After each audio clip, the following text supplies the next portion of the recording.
Hi friends, ഇന്ന് നമുക്ക് ദോശയുടെയും ഇഡ്ഡലിയുടെയും ഒക്കെ കൂടെ കഴിക്കാൻ പറ്റുന്ന ചമ്മന്തിപ്പൊടി എങ്ങനെ ഉണ്ടാക്കാമെന്ന് നോക്കാം. നമ്മുടെ ചാനൽ അപ്ലോഡ് ചെയ്യുന്ന വീഡിയോസൊക്കെ ഇഷ്ടപ്പെടുകയാണെന്നുണ്ടെങ്കിൽ ഒന്ന് സബ്സ്ക്രൈബ് ചെയ്ത് സപ്പോർട്ട് ചെയ്യണേ. അപ്പോൾ നമുക്ക് തുടങ്ങാം. ആദ്യമായിട്ട് ഞാൻ ചേർക്കുന്നത് 1 കപ്പ് ഉഴുന്നുപരിപ്പാണ്. ഇത് നമുക്ക് നന്നായിട്ടൊന്ന് മൂപ്പിച്ചെടുക്കേണ്ടതായിട്ടുണ്ട്. കരിഞ്ഞു പോകാതെ വളരെ കുറഞ്ഞ ഫ്ലെയിമിലിട്ട് വേണം നമുക്കിത് ചെയ്യാനായിട്ട്.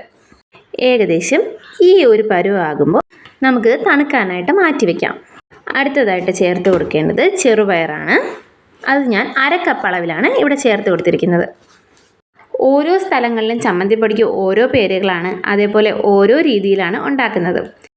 നിങ്ങളുടെ നാട്ടിലെ ചമ്മന്തിപ്പൊടിക്ക് എന്ത് പേരാണ് ഉള്ളതെന്ന് കമൻറ്റ് ചെയ്യണേ. ഇതിപ്പോൾ എൻ്റെ വീട്ടിൽ എൻ്റെ അമ്മമ്മ ഉണ്ടാക്കുന്ന റെസിപ്പിയാണ്. ഈ ഒരു പരുവാകുമ്പോൾ നന്നായിട്ട് ചുവന്ന് വരും. ഈ സമയത്ത് നമുക്ക് പയറും തണുപ്പിക്കാൻ വയ്ക്കാം. അടുത്തതായിട്ട് ചേർത്ത് കൊടുക്കുന്നത് 1/2 കപ്പ് അളവിൽ തന്നെ സാമ്പാർ പരിപ്പാണ്. അതും നമുക്ക് വളരെ കുറഞ്ഞ ഫ്ലെയിമിൽ തന്നെ നന്നായിട്ടൊന്ന് ചുവക്കുന്ന രീതിയിൽ മൂപ്പിച്ചെടുക്കണം.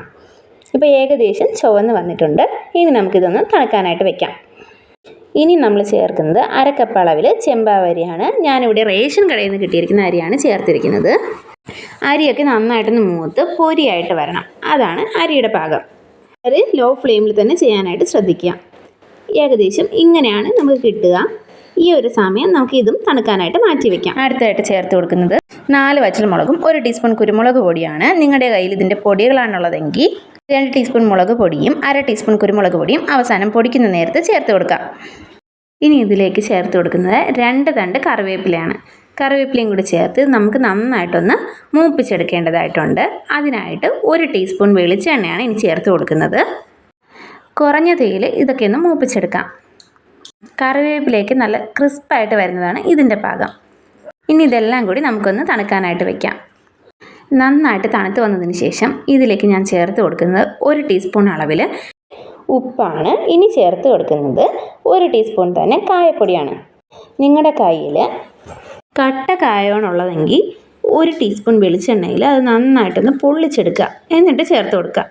ഇനി ഇതെല്ലാം നന്നായിട്ടൊന്ന് മിക്സ് ചെയ്ത് നമുക്കതൊന്ന് പൊടിച്ചെടുക്കാം. ഒരു മിക്സിയുടെ ജാറിലേക്ക് ഇതെല്ലാം കൂടി ഇട്ട് നന്നായിട്ടൊന്ന് പൊടിച്ചെടുക്കാം. ഒരുപാടങ്ങ് പൗഡറായി പോവാതെ ഈ ഒരു പാകത്തിന് ചെറിയ ചെറിയ തരികളോട് കൂടി വേണം നമുക്കിത് അരച്ചെടുക്കാനായിട്ട്. ഇത് നമുക്ക് എണ്ണ ചേർത്തോ നെയ്യ് ചേർത്തോ എങ്ങനെ വേണമെങ്കിലും കഴിക്കാവുന്നതാണ്. നന്നായിട്ട് തണുത്തതിന് ശേഷം എയർ ടൈറ്റ് ആയിട്ടുള്ളൊരു ജാറിൽ അടച്ച് വെച്ച് കഴിഞ്ഞാൽ നമുക്കിത് കേടുകൂടാതെ കുറച്ചധികം കാലം സൂക്ഷിക്കാൻ പറ്റും. വീഡിയോ ഇഷ്ടമായിട്ടുണ്ടെങ്കിൽ ലൈക്ക് ചെയ്യണേ. അടുത്ത മറ്റൊരു വീഡിയോ ആയിട്ട് കാണാം. താങ്ക്